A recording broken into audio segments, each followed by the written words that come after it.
there's a fundamental impulse on a higher level, on a higher ground, of people to create and problem solve. And the Republican Party hasn't done that for a really long time. They only like to destroy and obstruct. And that goes against human nature, which is one of the reasons why they're such miserable people, these Republican politicians. Mm-hmm. They just like to break things. What have they actually done for this country? What have they created? What have they fixed? All they do is cut taxes and give them to rich people. Crooks and liars. Yep. And I've always assumed that. Isn't that how the website got its name? Isn't it? I always assumed it meant Republicans. Isn't the logo Richard Nixon? Yeah. Yes. Yes. Yes. And it's, look, come into the light. You'll feel better. Mm-hmm. Your kids will like you better. Mm-hmm. Mm-hmm. Wow. All right, Susie Magic with us. Folks, we have a very special guest joining us. Her contribution to the discourse the past few days has been more than revelatory. She has written about her role with the Democratic side of the Senate Judiciary Committee.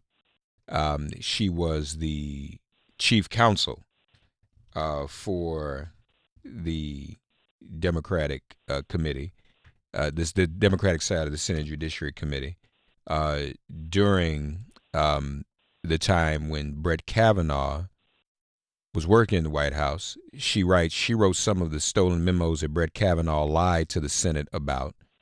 And again, she was chief counsel for nominations for the minority in the Senate Judiciary Committee. Joining Susie Madrick and myself is Lisa Graves. Lisa, God bless you. Good morning. How are you? Oh, good morning. Thank you so much for having me on. It's so nice to be on your show. Well, it's a pleasure to have you. I hope you don't mind. I've invited my fellow journalist, Susie Madrick, to join us this morning because you're such a big get. I don't know if I can handle this myself, so I'm sure Susie's going to have a couple of questions for you as well. But we appreciate your disclosure. So just on background again, am I accurate to say you were the chief counsel for nominations for the minority on the Senate Judiciary Committee in the 2000s, correct? I was the chief counsel for nominations for Senator Leahy when he was the ranking member and chairman in that period between 2002 and the beginning of 2005. So during this exact period was when I was the chief counsel for nominations, advising the Senate Judiciary Committee, the Democrats, and the caucus, my colleagues in the caucus on that. Now, I know normally when you bring up emails these days, it only applies to one individual. It's almost right. Kind of like, I forget the term, Susie, all tissue isn't Kleenex, but when you say Kleenex, you mean all tissue. So now emails applies to one person. So you just say emails, you just think Hillary Clinton. But there was an email scandal and an email break-in at the time you were there, right? That's right. I was thinking that maybe I should have said, but his emails in the headline to the story that I wrote. Right. That would have been good. And was it Miranda who broke in and stole emails from the Democrats? What happened was that the top lawyer for Senator Bill Frist, Manuel Miranda, was stealing and taking thousands of Democratic files, and there was actually a Senate investigation about that. There weren't subpoenas. The Republicans refused to allow subpoenas, and during that investigation, it turned out that he had been taking those memos, talking points, without permission, without the permission of the Democratic staff, and he'd been sharing them with the press and others, and he refused to tell the investigators who his White House contacts were. So there was a full investigation in that time. This is a serious matter and remains a serious matter the theft of thousands of messages, emails from the Senate's own servers by one of the Senate's own staffers, in fact, the top staffer on these issues nominations for the leader of the Senate and who was formerly with the chairman of the Senate Judiciary Committee, Orrin Hatch. And there was an investigation, even if I'm not mistaken, the sergeant at arms did an investigation. I mean, this was taken pretty seriously, wasn't it? That's correct. In fact, the sergeant at arms was a Republican who was appointed by a Republican to that position. He investigated. There was a forensic investigation, and at the end of that investigation in March of 2003, he recommended that the case be referred to the U.S. Attorney's Office for prosecution on a number of charges against Miranda and one of the other staffers. But he was never charged. The Bush administration. Yeah, the Bush administration did not charge him. I suppose I should not be surprised, given the politics there, because at that time of the referral, the Bush administration was trying to push through people like Brett Kavanaugh from the White House, all the judges that Manny Miranda had stolen information about from the Democrats, and they were anticipating a U.S. Supreme Court vacancy. And so I'm sure there was no way they were going to prosecute him in that climate in which they were so desperate to pack the courts as they are now. So at this time, when you were the chief counsel, Kavanaugh himself, at one point, he was working in the White House, wasn't he, preparing nominees? Am I right about that? You're absolutely right. He was the associate White House counsel from inauguration until midway through 2003. So he was a primary counsel. There were only perhaps 8 to 10 counsels in the White House counsel working with Alberto Gonzales, and he was one of the lead counsels working on nominations. In fact, they all were working on nominations. He worked on some of the most controversial nominations, but he also worked centrally, you can see from just a small percentage of emails that have not been hidden, that have been released, that he was in regular contact with Miranda.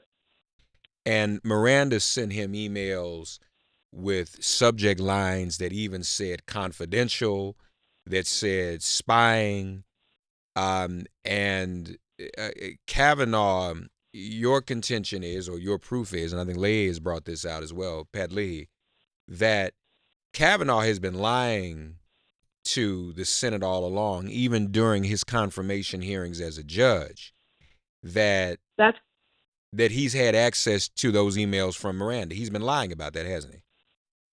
Yes, I believe the record from even the small number that have been disclosed shows that he was receiving information that was described as being from Democratic staff, secret confidential letters, the contents of those, descriptions of them, talking points that included detailed research from Democratic staff, other information that I think at the time would have seemed certainly that it had been obtained inappropriately. But even if he says that he did not know, which he has said, there's no way after the investigation said that Miranda had been stealing that sort of information that he could say that he had not. And he testified before the Senate almost just 1 month after that investigation. He was asked over 2004 to 2006 more than 100 questions about his role, if any, in knowing anything or anything that might have appeared to be Democratic files or anything that might appear to have been taken from Democratic staff. And he said no. He was under oath, and I think he lied repeatedly.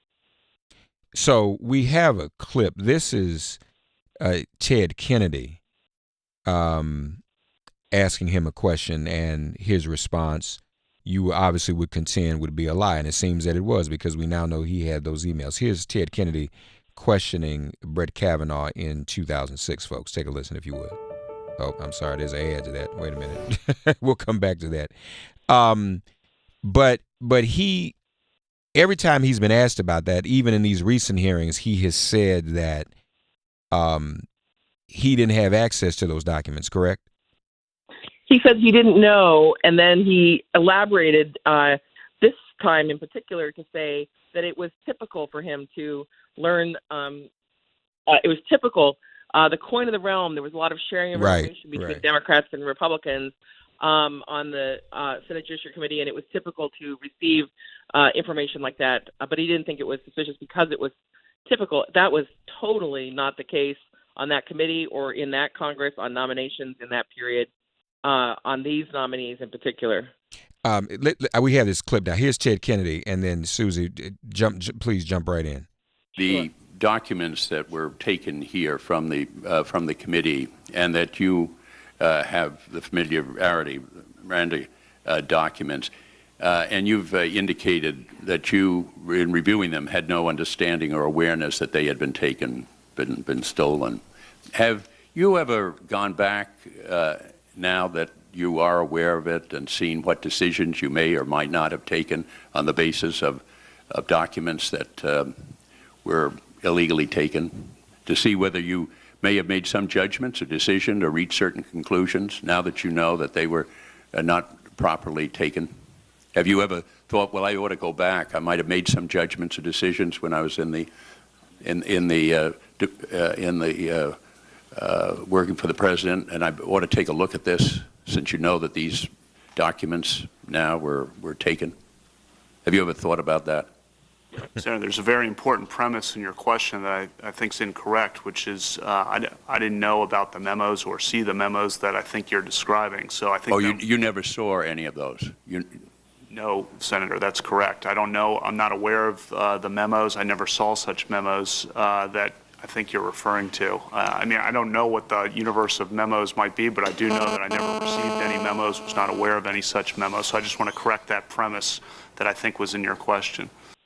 So there you have it. He's saying, and that is, you would say, Lisa, that's perjury.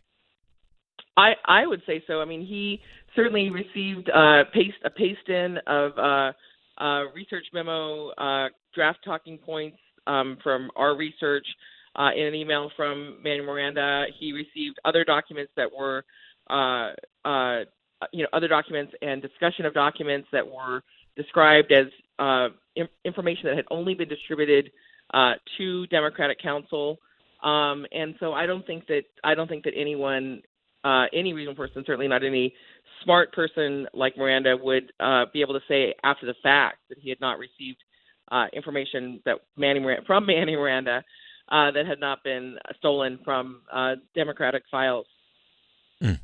Susie?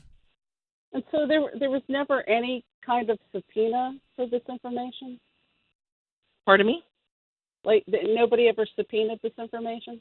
No, in fact, because it was Republican control at the time of this investigation, Senator Hatch authorized the Sergeant at Arms to investigate, but no subpoenas. And so in that investigative report, the Sergeant at Arms said that there were other people who had received the memos from Manuel Miranda, and it was impossible for them under the voluntary circumstances to know the full extent of the people who had received the emails and memos and talking points from Miranda, and he stopped cooperating with the investigation. Well, I'm going to take a real wild guess here, and I'm going to say that you're familiar with the fact that the Bush administration was using its own company and running its own email server, right? SmartTech? Yes. Yep. Yeah. And so SmartTech they were storing the 22 million emails that were allegedly deleted during the Bush administration, and then they were retrieved in, I think, 2009. And this is all, SmartTech was also, Mark, you'll like this, SmartTech also hosted the servers through which the 2004 Ohio election results were routed. So, I would say that Brett Kavanaugh has his fingers in quite a few dirty little pies. I'm sorry, go ahead. Oh, no, Susan, I was going to say it's nice to be on the show with you, and I appreciate your bringing that up, because that is a whole other set of emails that are not available to the committee beyond the more than 100,000 pages of documents that the executive branch, that the White House, that the Bush Library have asserted blanket privilege over, that may very well also have information about this. But I take your point. Yeah. Well, I mean, the White House never really did assert privilege, did they? I mean, they just sort of said that they did. No, I mean, what you mean this past week? Yeah. They certainly didn't. They certainly did not assert privilege the way in which it could, I think, be properly recognized. There was an assertion in a general sense to try to block the release of hundreds of thousands of pages by just having the message in essence talked about at the Senate Judiciary Committee that they were going to try to cloak these documents, further documents. But there has not been a proper assertion of that. So, are you under the impression, Lisa Graves with us, folks, about 1:30? Are you under the impression, or is there any movement? Have you talked to any Democrats in the House or Senate that are taking up your suggestion, your assertion that he should be impeached? Well, I haven't talked to any members in the Senate about that, but and I say that because I'm not lobbying them on that. Okay. I'm trying to make sure that this issue is taken seriously and that there's a full investigation that I think would lead to his impeachment if it reached its proper conclusion. This is a serious matter, and I think that the conversation should not be about whether he should be confirmed, but whether he should be impeached based on the testimony. And there's more and more evidence that has been discovered. Just last night, Senator Durbin tweeted out an additional exchange between Judge Kavanaugh and him in the course of his effort to become a judge to begin with, in which he clearly lied about what his role was on some of those controversial nominees that he was involved in pushing. And it's happening over and over again in other areas where he lied to the Senate. And so, impeachment is not in my hands. It's a longer off process that has to be initiated in the House. But the fact is that it has to begin with members taking this seriously and investigating it further and calling for a full investigation of his lies. Well, and no, because I know you're on lobbying. I just would have thought, I mean, your article and what you disclosed is so powerful. I would have thought that some of those members of Congress would have reached out to you to say, hey, this is very helpful. We're going to make a move. I mean, I know that's not your call. Folks, if you're watching on our stream, Facebook, Twitter, and YouTube, make it plain. Also, we're on Instagram, Minister with 2 T's. You can see the thread from Dick Durbin in which he writes, is on Twitter. In 2006, I asked Judge Kavanaugh about his role in the Fourth Circuit nomination of Jim Haynes, a key figure in crafting the Bush White House detention and interrogation policies. Under oath, he said, quote, I know Jim Haynes, but it was not one of the nominations that I handled. However, Dick Durbin goes on to write, these emails from 2002 and 2003 show that then Associate White House Counsel Brett Kavanaugh played a substantial role in the decision to nominate Haynes, including examining whether Haynes, quote, would be an across-the-board judicial conservative. Susie, I want to ask you, from your analysis and following this story, we see the pressures that even Susan Collins is under. She had said him not being truthful would be problematic. Do you think what Lisa is confirming in her piece, what Pat Leahy is confirming, what Dick Durbin is saying, do you think these things will have the bearing necessary to prevent this nomination from going forward, Susie? I think with Susan Collins, it sounds like she's considering using this as a fig leaf. Because what she's saying is, well, I believe what he says about Roe v. Wade, but if it turned out that he was lying during this, well, yes, then I would have a problem with that. So maybe that will be her out. Mm-hmm. I hope so. Again, remember, Mark, look at the approval numbers that they have right now. They're not going to take as many chances as they might have taken 3 or 4 months ago. Right. And I'm reminded that McConnell didn't like this nominee to begin with. And for McConnell to have a problem with him, there's a reason McConnell had a problem. And I think it's probably what Leahy and Durbin and Lisa Graves know. that this guy is a little shaky, and more than a little shaky in terms of his veracity. Well, you read the David Brock piece, right? Yes. Yeah. I mean, he's a typical conservative weasel. In fact, wasn't he one? I know he was actually working on the case. I wonder if he was one of the people. Remember the people that swarmed into the Dade County Election Bureau? Yeah. I wonder if he was one of those people. I'm trying to come up with the pictures to see if I see him anywhere. Yeah, that's a good question. But yeah, I mean, again, this goes back to what I keep saying again and again. It's sort of overwhelming and incomprehensible, and it's easy to say, oh, she's just nuts. She's exaggerating. Republicans only really win when they lie and steal. Crooks and liars. And that's been true for a while. Mm-hmm. They'll just do anything to win. And, and I know, obviously, I know a lot of Democratic campaign operatives, but I don't know very many like that. It's this thing where it's deeply cynical.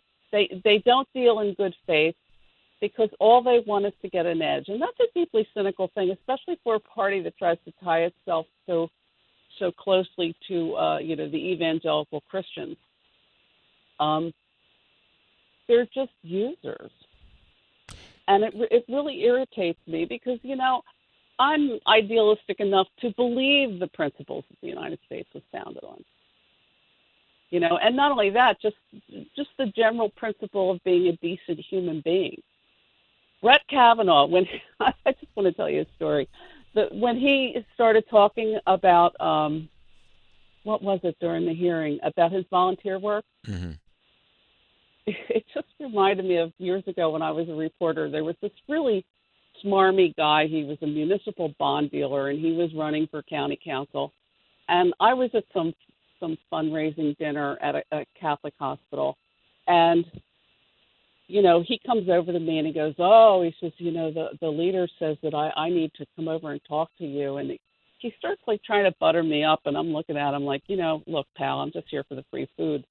And he comes up to me afterwards, and he's sort of following me around, and he taps this nun on the shoulder, and he goes, oh, sister, he said, I'm making arrangements to pick up all the leftover food to take to a homeless shelter. And then he turns around and he says to me, but I don't want you to put that in the paper. And I said, oh, don't worry, I won't. Wow.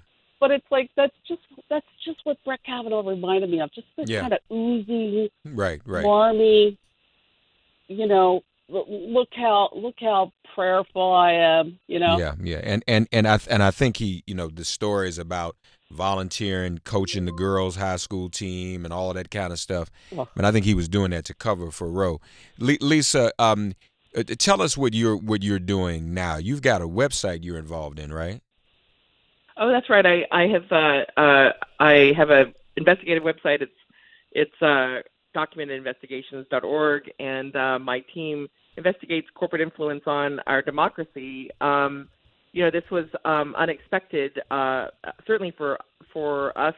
I think many of the people in the country this year, perhaps not the Koch brothers, certainly not the White House that had been working with Kennedy basically to orchestrate this resignation. But I had not anticipated a vacancy before this midterm election, and or that they would name Kavanaugh, even though certainly when they put him on the bench, more than 12 years ago, or nearly 12 years ago, I think that there was a desire to try to, by some people, to put him on the Supreme Court.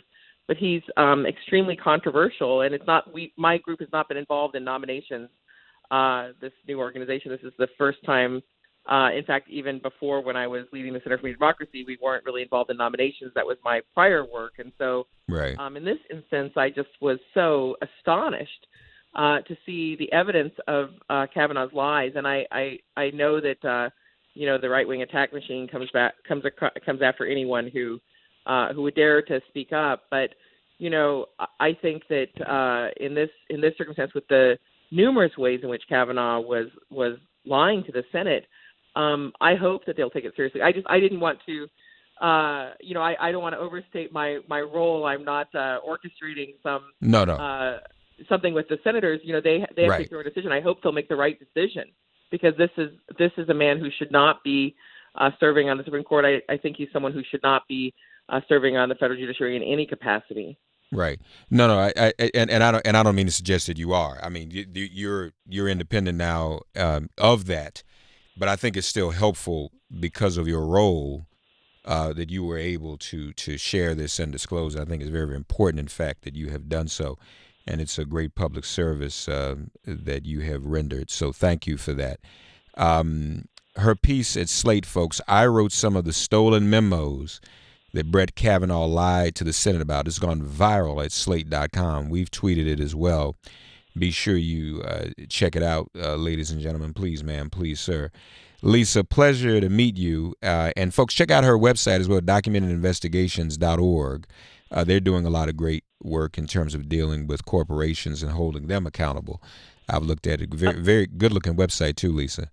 So, well, thank you. I appreciate that plug for our work, and I feel like I would be remiss if I didn't mention, if you don't mind, that I helped support the documentary that just concluded its six episode series on BET and Paramount on Rest in Power, Trayvon Martin. Helped them with and was in the show, actually, but it wasn't about me. Obviously, this was right. Terrible tragedy, but to talk about the role of the National Rifle Association and in distorting the judicial system. And so that's a lot of the work I've been doing over the last couple of years, has been to really shine a light on how these corporations and these the Koch brothers and others have had such a devastating impact on changing our legal system through the courts, but through the elections that they distort with the dark money, the Koch brothers and the NRA, and also just through these extreme changes they've been forcing through states like Florida in the case of the NRA and more. And so I hope that people were able to see that show. And I'm glad you reminded us of your role in there too. I appreciate that. Yes, rest in power. Lisa Graves. Lisa, again, good to talk to you. Let's keep in touch, okay? Thank you so much. Thanks for having me on. All right. Nice to talk to you, Lisa. All right. Thanks. All right. Susie Madrick, crooksandliars.com, SusieMadrick.com, at Susie Madrick on Twitter. Susie, thank you as well for joining in on that, all right? Sure. Thanks for having me, Mark. All right, wonderful. We'll talk next time. Folks, stay tuned on the radio. How to Be Less Stupid About Race. That's a book, How to Be Less Stupid. We need to apply that in light of the latest conversations around Serena Williams. We'll get into that. Crystal Fleming, the author, joins us now. We're glad to have Lisa Graves on, former chief counsel for nominations on the Senate Judiciary Committee. Don't go away. Sirius XM Progress 127, Resistance Radio. Get woke and vote. Kavanaugh. Get ready for impeachment. This is MIP.